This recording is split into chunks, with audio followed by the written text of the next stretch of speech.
बिहार के Phulwari Sharif terror module के सामने आने के बाद पीएफआई और एसडीपीआई के जो मंसूबे सामने आए थे, उन्हें देखकर सरकार के साथ साथ जांच एजेंसियों के भी होश खराब हो गए थे। इस बात की जानकारी सबको थी कि पीएफआई देश विरोधी गतिविधियों को अंजाम देता है और कुछ बड़ा प्लान कर रहा है, लेकिन किसी के भी दिमाग के घोड़े वहां तक नहीं दौड़ पाए जहां तक पीएफआई सोच चुका था। देश के 10% मुसलमानों के साथ से हिंदुस्तान को इस्लामिक राष्ट्र बनाने वाले पीएफआई पर मोदी का चाबुक चल चुका है, लेकिन अभी तक जो खुलासे हो रहे हैं वो चौंकाने वाले हैं। एटीएस ने महाराष्ट्र से पकड़े गए 5 आतंकियों की कुंडली खंगाली है। क्या कहा है एटीएस ने अपनी चार्जशीट में, बताऊंगा आपको इस रिपोर्ट में। नमस्कार, एनएमएफ न्यूज देख रहे हैं आप, मैं हूं आपके साथ अभिषेक पुंडीर। भारत को साल 2047 तक इस्लामिक राष्ट्र बनाने के मिशन 2047 का राज खुला तो सबकी आंखें चौंधी आ गई। पता चला कि 12 जुलाई 2022 को पटना में प्रधानमंत्री नरेंद्र मोदी के कार्यक्रम के दौरान हमले की साजिश रची गई थी। इसके बाद जब एनआईए और एटीएस ने कार्रवाई शुरू की तो बिहार के कई जिलों और राज्यों में इसका फैलाव मिला। फिर गिरफ्तारियों का सिलसिला चला। ईडी की जांच में टेरर फंडिंग की बात भी सामने आई। संगठन के तार पूरे देश में फैले मिले। भारत सरकार पीएफआई पर प्रतिबंध लगा चुकी है, लेकिन एक बार से फिर ये नाम सुर्खियों में आ गया है। भारत को इस्लामिक मुल्क बनाने के पॉपुलर फ्रंट ऑफ इंडिया की साजिश को लेकर महाराष्ट्र एटीएस ने बड़ा खुलासा किया। प्रतिबंधित संगठन पीएफआई के 5 कट्टरपंथियों के खिलाफ दायर चार्जशीट में कहा गया कि इनका इरादा 2047 तक भारत को इस्लामिक मुल्क बनाना था। रिपोर्ट के मुताबिक प्रधानमंत्री नरेंद्र मोदी, उत्तर प्रदेश के मुख्यमंत्री योगी आदित्यनाथ जैसे नेताओं का नाम लेकर मुस्लिम युवाओं को उकसाया जाता था। इनके पास से एक हिंदू घृणा से भरी किताब भी मिली थी। महाराष्ट्र एटीएस ने 2 फरवरी को अपनी चार्जशीट दाखिल की थी। इस चार्जशीट को लेकर रिपब्लिक ने अपनी रिपोर्ट में कहा, एटीएस ने पीएफआई के इन आरोपियों के फोन से 365 डेज थ्रू ए 1000 कट्स नाम की किताब जब्त की थी। इस किताब में कहा गया कि साल 2014 में प्रधानमंत्री नरेंद्र मोदी के सत्ता में आने के बाद से देश में मुस्लिमों के लिए परिस्थितियां बदल गई। इस किताब के एक पैराग्राफ में लिखा था, मोदी के सत्ता में आने के अगले ही दिन से सभी बुरी ताकतें सामने आ गई। नफरत फैलाने वाले लोगों ने जहर उगलना शुरू कर दिया। ये लिखा था इस किताब में। मोदी के आते ही इनके बुरे दिन शुरू हो गए। वो पता है क्यों शुरू हो गए? क्योंकि पहले कांग्रेस के नेताओं को इनकी वोटों का लालच हुआ करता था और उस लालच की भेंट चढ़ जाती थी देश की एकता और अखंडता।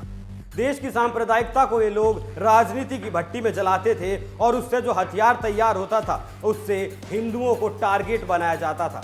देश को इस्लामी अमली जामा पहनाना था।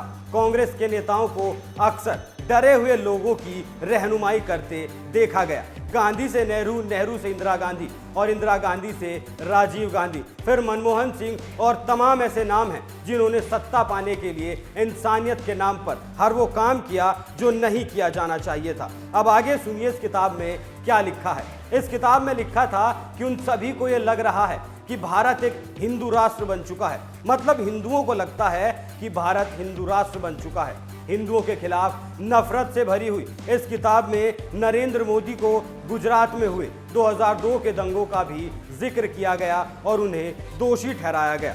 दंगों के वक्त मोदी गुजरात के मुख्यमंत्री हुआ करते थे। ये लोग मर जाएंगे लेकिन नहीं मानेंगे कि मोदी गोधरा के दोषी नहीं हैं। इसके दोषी वो लोग हैं जिन्होंने कार सेवकों को जिंदा जलाया।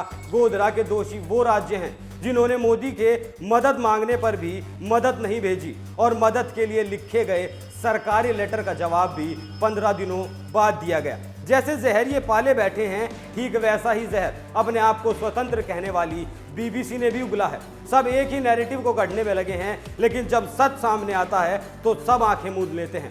इस पीएफआई की करतूतों पर बैन होने के बाद भी पर्दा डालने की भरपूर कोशिशें अब भी जारी हैं। सुप्रीम कोर्ट में तमाम पीआईएल दाखिल की गई पीएफआई को बचाने के लिए। इसके अलावा एटीएस द्वारा जब्त की गई इस किताब में योगी आदित्यनाथ, केंद्रीय मंत्री साध्वी निरंजन ज्योति और गिरिराज सिंह समेत कई और हिंदू नेताओं का भी जिक्र किया गया है। इस किताब में पीएफआई और social democratic party of India के संबंधों का भी खुलासा हुआ। इस किताब में एसडीपीआई का नाम बतौर प्रकाशक लिखा गया। हालांकि एसडीपीआई ने पीएफआई से अपने संबंधों को कभी स्वीकार नहीं किया, लेकिन इसे पीएफआई की शाखा के रूप में अक्सर देखा जाता है और इस बात को खारिज नहीं किया जा सकता कि पीएफआई एसडीपीआई की आड़ में देश में आतंक की फैक्ट्रियां चलाता आया है।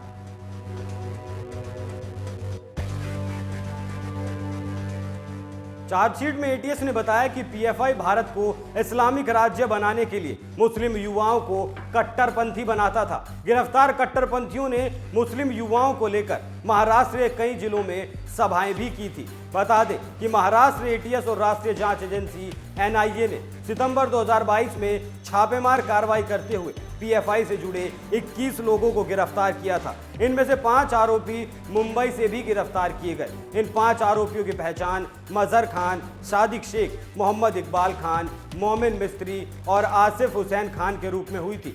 इन सभी को गैर कानूनी गतिविधियों में शामिल होने और देश के खिलाफ युद्ध छेड़ने के आरोप में गिरफ्तार किया गया था। पीएफआई, तबलीगी जमात जैसे तमाम संगठन वैसे तो मुस्लिमों के हक की बात करते हैं, लेकिन असल में ये करते क्या हैं उसके धागे अब धीरे धीरे खुल रहे हैं। सबको साथ लेकर चलने वाले मोदी और योगी को ये अपने लिए खतरा मानते हैं। पीएफआई पर भले ही गृह मंत्री का चाबुक चल चुका है, 5 साल के लिए भले ही ये बैन हो चुका हो, लेकिन ऐसा नहीं है कि ये शांत बैठेगा। आदिवासी इलाकों में जमीनों को खरीद रहा है, उन पर कब्जे कर रहा है और बहुत बड़ा ट्रेनिंग सेंटर खोलने की फिराक में था।